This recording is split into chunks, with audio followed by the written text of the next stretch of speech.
नमस्कार, आप देख रहे हैं सिटी पोस्ट और मैं हूं अभिषेक मिश्रा। हमारे साथ जो शख्सियत बैठे हैं वो किसी पहचान की मोहताज नहीं है। आप जानते हैं ब्राह्मण भूमिहार एकता मंच फाउंडेशन के संस्थापक हैं आशुतोष जी।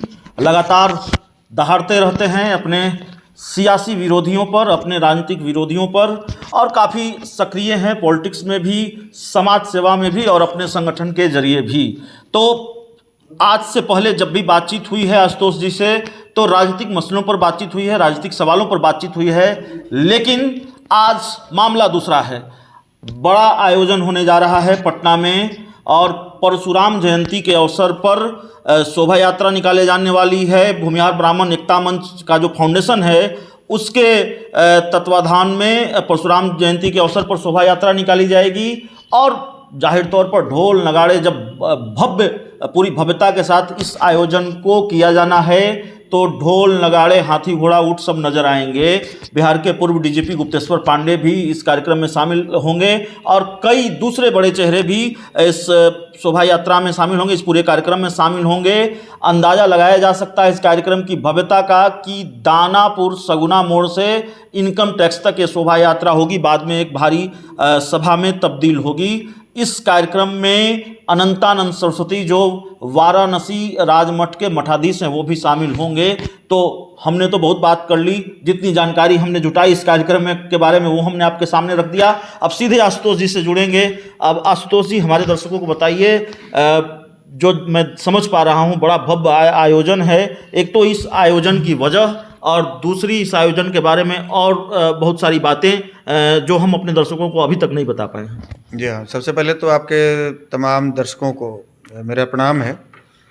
लाइव सिटीज़ की पूरी टीम को, सिटी पोस्ट लाइव की पूरी टीम को मेरा प्रणाम है। और भगवान परशुराम जी के जयंती के अवसर पर ये भव्य परशुराम शोभा यात्रा निकाली जा रही है, जो कि अक्षय तृतीया के दिन 3 मई को हम लोग पटना में निकालेंगे, जिसमें बिहार के 38 जिला समेत देश के विभिन्न प्रांतों से लोग बढ़ चढ़ कर भाग लेंगे।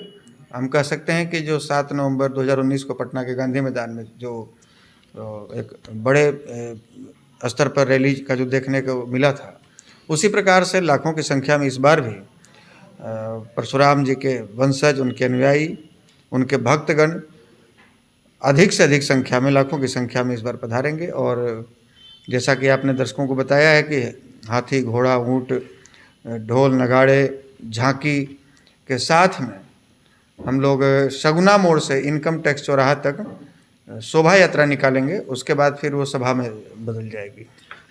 वजह इतने बड़े आयोजन की जो हम समझना चाहते हैं, हमारे दर्शक भी जाहिर जानना चाहते हैं। देखिए, वजह कुछ नहीं, वजह है कि हम लोग उस दिन, जैसे रामनवमी के दिन भगवान श्री राम को सब लोग याद करते हैं, शोभा यात्रा निकालते हैं, झांकी निकालते हैं, तो कोई वजह नहीं होता। उसी प्रकार से परशुराम जयंती के दिन में हम लोग अपने इष्ट भगवान परशुराम जी को याद करेंगे, अपनी एकता भी दर्शाएंगे। बहुत लोग के मन में भ्रम रहता है कि भाई परशुराम वंशज या जो ये समाज के लोग हैं, आपसी इनके बीच में मत एकता नहीं है, तो मत भिन्नता है। तो इस बात को, इस वहम को दूर करने के लिए हम लोग उस दिन अपनी एकता का भी परिचय देंगे, अपनी ताकत भी दर्शाएंगे। पूर्व डीजीपी गुप्तेश्वर पांडे भी होंगे, अनंतानंद सरस्वती भी होंगे, जैसा कि हमने बताया। तो बड़े दिग्गजों का जुटान भी इस पूरे शोभा यात्रा के दौरान, इस पूरे भव्य कार्यक्रम के दौरान होगा। जी हाँ, हमारे आदरणीय महाराज जी पूर्व डीजीपी गुप्तेश्वर पांडे जी भी, उनका आशीर्वाद हम लोगों को मिल रहा है। और राजगुरु मठ के जो वाराणसी के मठाधीश हैं महाराज अनंतानंद सरस्वती जी, उनका भी आशीर्वाद मिला है। उन्होंने भी अपनी सहमति जताई है, उसमें रहेंगे। और भी हम आपके चैनल के माध्यम से अपील करना चाहेंगे, चाहे वो किसी भी संगठन से हैं, किसी भी दल से हैं, दलगत और संगठनात्मक भावना से ऊपर उठकर आप उस दिन अपनी एकता का परिचय दीजिए। और हम तो तमाम जितने भी लीडर हैं, चाहे वो किसी भी दल में हो, चाहे वो राजद, कांग्रेस, भाजपा, जदयू, किसी में भी हो, हम सबके पास आमंत्रण लेकर जाएंगे। हम सबों को आमंत्रित करेंगे। हम गांव-गांव जाकर किसानों को आमंत्रित करेंगे। हम प्रत्येक मठ, मंदिर, ठाकुरबाड़ी में जाकर वहाँ के पुजारियों को, मठाधीशों को आमंत्रित करेंगे। हम आम आदमी, आम नागरिक जो भगवान परशुराम में अपनी आस्था रखते हैं, हम उनको आमंत्रित करेंगे। तो ये एक तरह का एक ऐतिहासिक कार्यक्रम होने जा रहा है और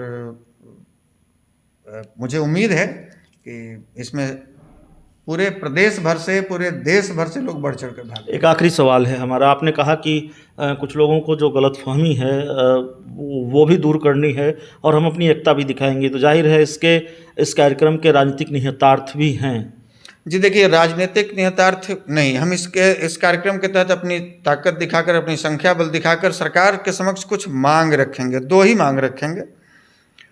पहली मांग तो है कि जिस प्रकार से हम बचपन में पढ़ते थे रविदास जी के बारे में सरकारी स्कूलों में,